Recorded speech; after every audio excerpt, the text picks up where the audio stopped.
There's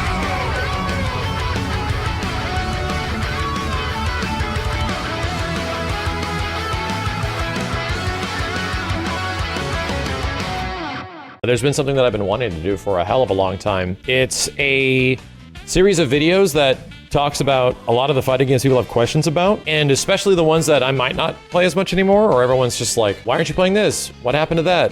What is going on with this?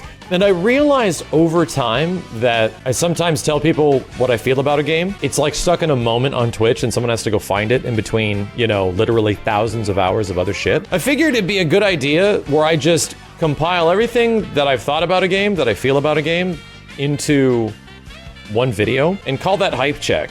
And just have it Hype Check Mortal Kombat 11, Hype Check Dragon Ball FighterZ. And those two specifically because there's been an absence of those games for a while, and I have very specific feelings on both of them. First, Hype Check in history on Dragon Ball FighterZ.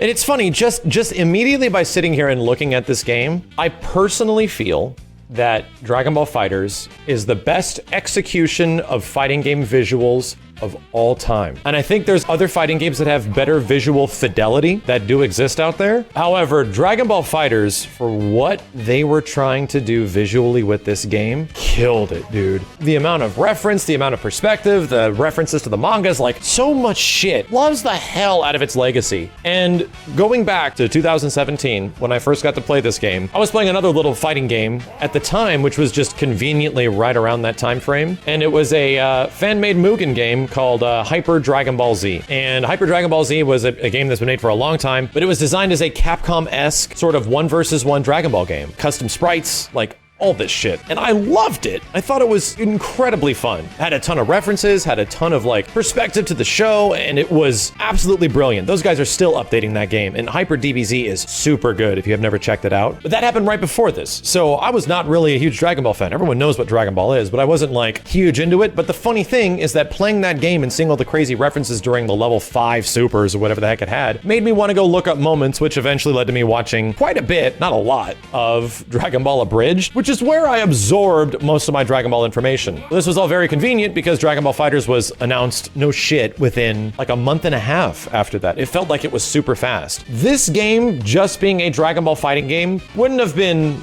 too appealing to me because there's been Dragon Ball fighting games, like fighting game. There's been Dragon Ball Xenoverse 1 through 50. There's a whole bunch of other Dragon Ball games on the PlayStation 2 era, the Budokais and all of that stuff that took and sort of started like the 3D arena anime games, like began with 3D arena anime games. So there's been like a history of Dragon Ball fighting games in some way, but not the way that I wanted, which was just a 2D character-on-character Dragon Ball fighting game in some way. And that's exactly why they made Hyper Dragon Ball Z, is that they wanted that to be to something that exists, like a Capcom-y version of Dragon Ball. Long story short, everyone knows what happened. Arc System Works and Bandai Namco show up, and they're just like, you know that little Marvel vs. Capcom Infinite game you got? Well, you got competition, motherfucker. Suddenly, this game is revealed, and it's everything that everyone loved about Marvel vs. Capcom 3, gameplay-wise, with a huge franchise being Dragon Ball. I think the only downside I had at the launch of Dragon Ball FighterZ was sort of a limited roster. It was a 3v3 game, but you didn't have a ton of characters to pick from, so there wasn't a ton of variety. However, that entire time leading up into the launch of this game were magical. Like E3, where it was first playable, learning how you can like modify level 3 supers to be level 5 supers, and I'm like, wait a minute, how the hell can Gohan push his level 3 to go even further with the help of his dead father? Like, I didn't know what the hell any of that stuff meant, but looking that up was actually kind of fun, seeing how well preserved all the references and how much they honored the legacy of Dragon Ball was. And that's nuts to me. So it eventually goes into a beta, and by the time the game comes out, Marvel vs. Capcom Infinite already happens, and it's just buried, right? No chance. This game looked too good. It was doing all the things opposite of what people wanted from MVCI. The beta coming out during MVCI was brilliant. I remember this game, me being way more hyped, like dramatically more hyped for Dragon Ball FighterZ than I was for Marvel vs. Capcom Infinite. Like so much more, dude. When the beta dropped like a couple days before, I was like, and screw Marvel Infinite, this game is so much fun. This game is insane. MVCI felt like it was toning things down before it was released. Dragon Ball was just doing the opposite. It's just gonna jack it up to 50, like make it Dragon Ball insane. So that really was my feelings right around September. But I loved it, dude. It was everything I loved about the Versus series, but it did remind me a lot of Marvel 3, just the way the game overall felt. And it does take a lot of cues from Marvel vs. Capcom 3, but you can kind of do more with the tag system a little bit, not a ton. Not have to DHC in order and shit like that. You can choose which character you wanted to. That was really smart. Like, there's a bunch of stuff that's much more open and available than a game like Marvel 3. But there's also a lot of similarities that eventually over time would lead to some grievances. I feel for the first 6 months of Dragon Ball FighterZ, I loved this game. I absolutely loved it. I loved any opportunity I had to play. I loved every single new character that came out. As soon as I went to Bandai Namco's offices and tried Bardock for half a second, I'm like, oh, this is the best character in the game. It was pretty clear what made a character very good in Dragon Ball FighterZ fairly fast, because the game was sort of homogenized. A lot of characters did play sort of the same. The combo paths for many characters were very similar, and I didn't feel like that was specifically a bad thing, because when you're in the infancy of the game, it really doesn't matter, because everything just looks so sick. You're just completely mouth agape with how incredible everything looks and how it performs. For me, those first few months were absolutely incredible, and I found a few characters I liked. I was able to roam around the roster. It was very fun. But there was always one thing. There's always one very obvious thing. I'm gonna take a drink of water, because this is the part that starts to depress me. There's always one thing that I told the developers about, and I asked them, and then I got a little bit of perspective on, especially with some previous games in the series, the online.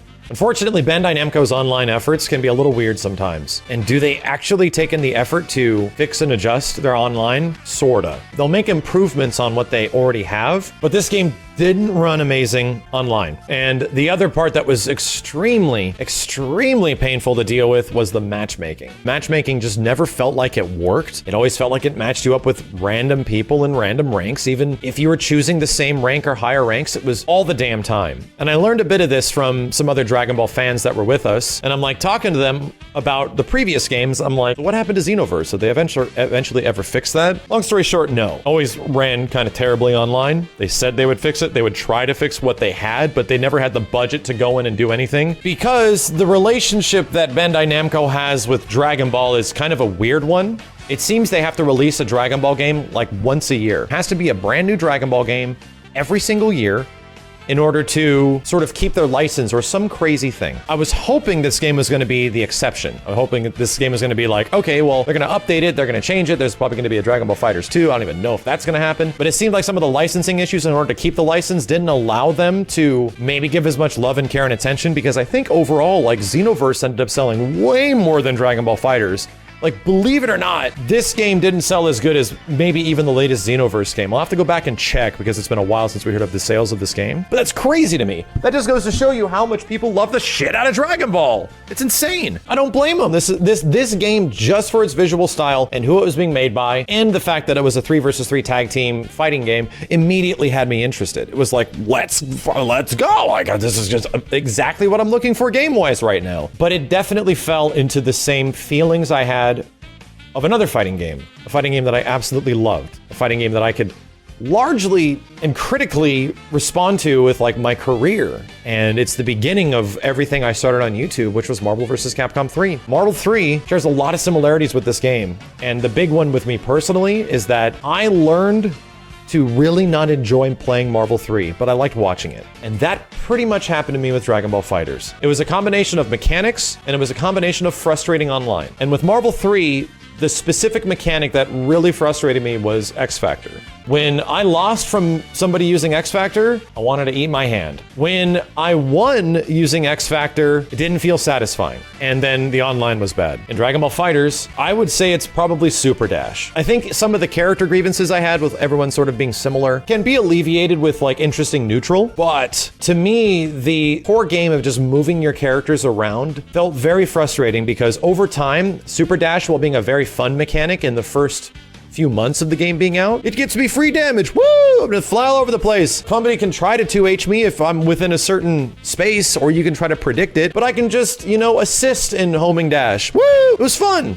I enjoyed it. But over time, and in combination with a delay-based netcode that can fluctuate between a 2-frame delay to an 8-frame delay on the whim, it became very frustrating. It became the new X Factor to me. And while not as like aggressively painful as something like X Factor, always being on my toes that someone's going to just randomly air dash or super dash into me, that I should probably be super dashing more myself, really didn't settle right. So much to the point that a lot of my perspective of the game over time was just not there. A lot of the feelings I had about the game when it first came out just weren't there. And it was so much so that other things like auto combo, like auto correcting and weird things like that became really frustrating. It felt like some people were just mashing their face with the controller of pressing square, square, square. And square, square, square isn't the best combo in the world, obviously. Like, obviously you don't just want to do auto combo. People are like, man, what are you talking about? Auto combos are super aggressive in Dragon Ball FighterZ. They're not at all. I'm not talking about the auto combo. I'm talking about the fact that most characters' auto combo starter, the ground portion of the auto combo, leads to an eventual very big damaging combo. It starts the combo. So it's not as much the auto combo itself, the full auto combo. It's the fact that in order to begin the fucking process of getting damage on somebody, sometimes doing this shit, it just felt like that was ideal. In some situations, auto combos you can do on whiff. So if the second hit of an auto combo hit and someone was just in the middle of nowhere while you have 4 frames of input delay trying to figure out, should I be super dashing or not? The guy lands the second hit of his auto combo and that's a TOD, motherfucker. Lost my mind. Was losing my mind. The more you play it, the more you can get used to it. It's like the same argument with Injustice 2. The game gives you tools to deal with zoning. There are ways to deal with zoning, but is that fun? Is it fun dealing with that? The process of overcoming that? Did I enjoy that aspect of it? With Injustice 2, I didn't. I didn't like that. Did I want to put in the time to get around that aspect to make the game more enjoyable for me? And I didn't. And that was the big thing of Dragon Ball FighterZ over time that got to me. So much so that in combination with the funky online and matchmaking, I have a clip of the last time I played this game.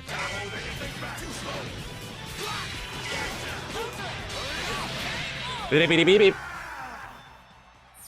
had just gotten the PC version and I wanted to see if the PC version ran better online. Answer was not really.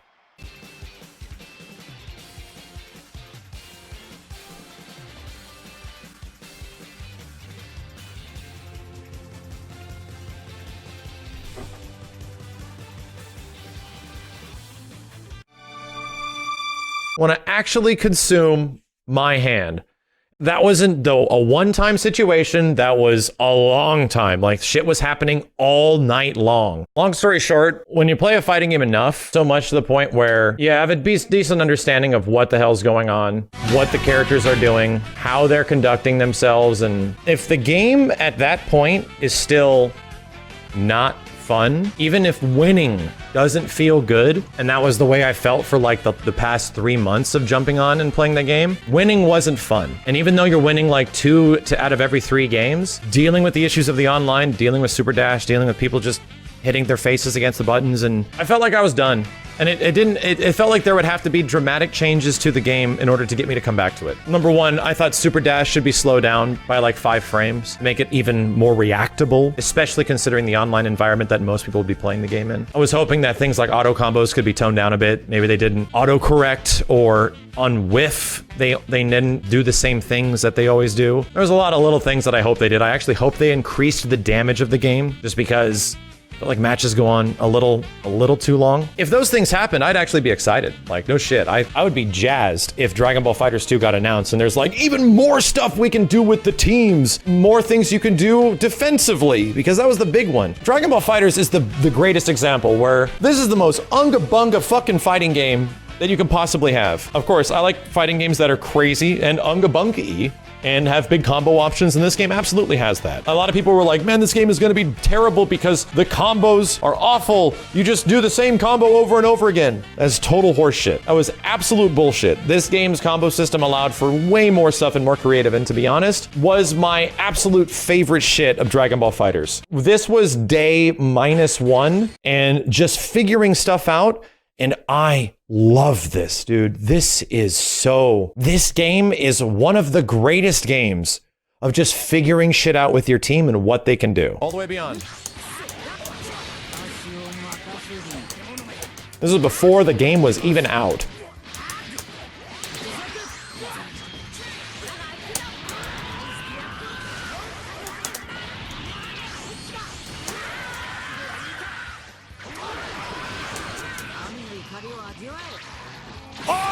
Not even a TOD.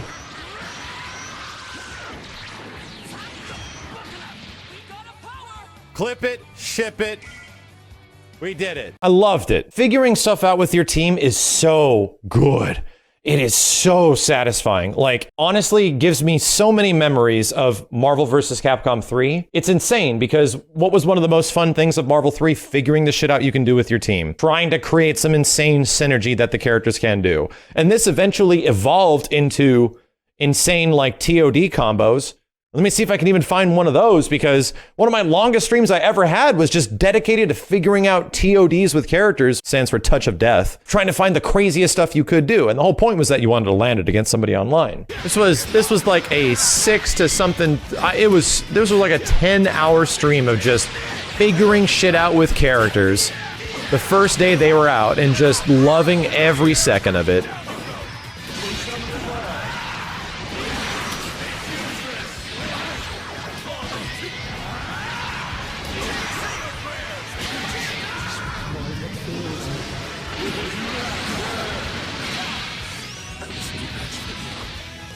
That's some good shit, dude.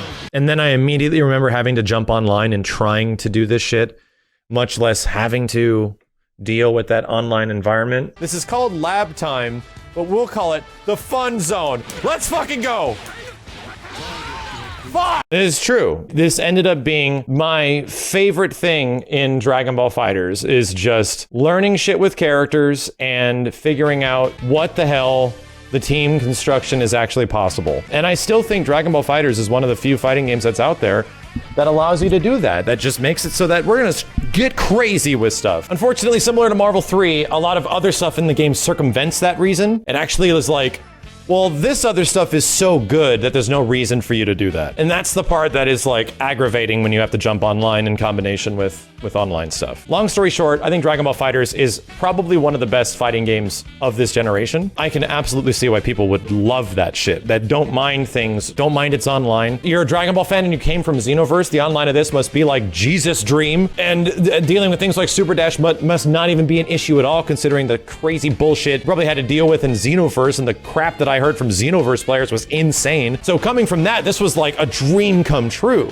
This shit was like literal dream come true Dragon Ball material. But for me personally, someone that plays a ton of fighting games all the time, and a lot of them are super fun, I just wasn't having as much fun going online and playing Dragon Ball anymore. That's my story for Dragon Ball. That's my hype check on the game. But it doesn't end there, because I kind of want to talk about everyone else's perspective and what a lot of people still talk about with this game and how it's doing tournament-wise, like what's competitively happening. Once again, a similar but not nearly as bad situation is happening that Marvel 3 had. Marvel 3 didn't get a ton of developer support. And by a ton, I mean it was fucking buried within a couple of months after it came out, and it only eventually got some very minor balance patches. Mostly bug fixes. Dragon Ball FighterZ isn't that bad. This game has gotten a lot of patches. It's got a lot of updates. It's got a lot of things that change the way the combo system, the structure of combos work. And it's gotten quite a bit of DLC. We're in the second season now. Another character has just been shown off that I'm sure a lot of people are excited for. But there's been some weirdness with the way the game is being handled on an esports level. There's been some interesting things about the response from developers in terms of how they're going to be approaching the game. And I think a lot of that boils back down to licensing problems. Once again, it's just like Marvel 3, licensing issues, because they only have so much budget and time that they can stick into each one of these games before they gotta make another game. And I think the future of Dragon Ball FighterZ is possibly very good, because how do you fix that licensing issue that they might potentially have? You need to make another game. There's gotta be another game with more updates, changes to the system and mechanics, more characters, and stuff of that nature. So in the future, I think Dragon Ball FighterZ could actually get the things that I really hope that it would get, that would actually make me want to go back and play a bit more. But that really boils down to mechanics. Whether or not they add Super Golden Jolden Frieza, whether or not they add Super Hyper Gogeta Frito, that's really not gonna do it for me with any characters. And everyone's constantly like, gotta try this character, you're gonna check out the new character. I'm not really interested just because I wanna jump online. I want to eventually do the things that I practice. Practice mode is fun, right? The whole goal is to take that practice mode and try to do it in an online environment, and that can be an extremely frustrating situation with Arc System Works games, especially ones that are super combo heavy, like this one in Guilty Gear Xrd. I think people still love this game. I think people have been waiting for more. I think more people want to see this similar things happen that I do, but I don't think they should do everything that I'm saying. I think they have to find a nice middle ground if there's going to be a future for Dragon Ball FighterZ, because this game did sell very well. It didn't do like Xenoverse levels of stuff, because Xenoverse was kind of crazy game, but it is definitely a game that I think deserves attention. I think this is a gorgeous game that needs to be followed into the next generation, that people want to see more stuff on. If you announced a Dragon Ball FighterZ 2, dude, holy shit, people would go nuts. So I still personally feel that there's a lot of room for improvement in Dragon Ball FighterZ. It's just that in its state right now, it's not a fighting game that I'm excited to play at all, really. For the most part, the thing that I think is the most appealing aspect of the game, when I first said, the visuals are on another level. I can argue that this is probably the best looking fighting game of all time. And that's a perspective thing, not just graphics and texture detail. Game is like 3 gigs or something like that. It is super small, but the execution of what they were doing is fucking flawless, man. Can't even believe it's this good. If I got something like this for a franchise that people love as much as Dragon Ball, I would be losing my mind. I would probably put up with crazy super dashes, put up with auto combos, auto correcting, or funky online, just because it was doing everything that I loved. So I can sympathize with people, that people are willing to look past that it doesn't seem like that big of an issue. Like I said, for me, kind of a pain in the butt when I have to run online and play this game. So I'm looking forward for more for Dragon Ball FighterZ in the future, but it's just one of those fighting games that I think they did a really damn good job with, and I'm glad that people are happy. I want to see it back at EVO. I'm going to watch tournaments for it when it does show up, like big world tournaments. I want to see that stuff. Watching people at the highest level in this game is super fun. So I think one of the bigger challenges of the matchmaking of Dragon Ball, I'm also in a unique situation. I jump online in Dragon Ball and a shit ton of people want to play me. These games have a very, very, very simple online structure, the Arc System Works games. They don't want you playing people in other regions. When you go and you jump into a lobby, it's like US West 1, 2, 3. They want you going into that lobby and matching with those people, because the online for these games aren't great. And the further the distance between the players, the worse it's going to get. In my situation, where Max is online, he's a pink rank, I'm a pink or a gold rank, searching in ranked didn't have enough parameters that functioned properly to get me people that ever had good connections. So often when I would jump online, I would get people that averaged between 7 to 10 frames of delay. I would have to open up the connection parameters to either get people of lower skill or higher skill, and then I would either be getting people that are like green or blue rank, or insane like Super Saiyan gods. And I was like, fuck man, I just want to be able to jump on this thing and play people with it like a solid 3 to 4 input delay and just have that be okay. Unfortunately, it never really happened. I could very infrequently, ended up being like 2 out of every 10 games, would I be able to get those matches. With the NetDuma router help, the NetDuma can only go so far. What would end up happening if I stuck on the NetDuma, I wouldn't find matches for minutes. It'd be like 5 minutes and then find a game, and then the game would disconnect. I spent so much time looking at menus in Dragon Ball FighterZ that I just wasn't enjoying playing this game online anymore. I was done. And a lot of other fighting games have issues with like menuing too, but the online is fun. Like figuring shit out and dealing with the online is fun. I just wanted to play the fucking game, man. I just wanted to play the game and enjoy it. Do I mind just having lab streams? I mean, I don't. I enjoy labbing with characters.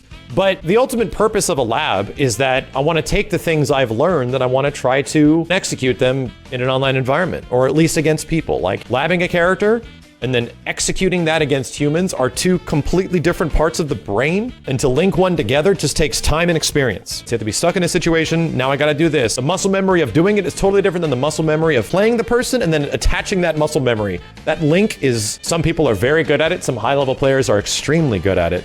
But that takes time, and that's actually fun. It's fun being like, oh God, I landed that crazy ass thing in training. I landed that mix-up, that pressure situation that I was learning how to block against. Somebody did it against me and I just figured it out. I mean, not everyone's gonna be a Sonic Fox and just do that shit on the fly, because he's like the Michael Jordan of fighting games. So that's not, you can't expect everyone to be that way, but that process feels good. Like, that shit feels great. And I would get that every once in a while with Dragon Ball FighterZ, but it felt like so much of the games online was against you. But yeah, it is what it is. This fighting game is amazing. Like, I honestly think this fighting game is a 9 out of 10, just in terms of what they did.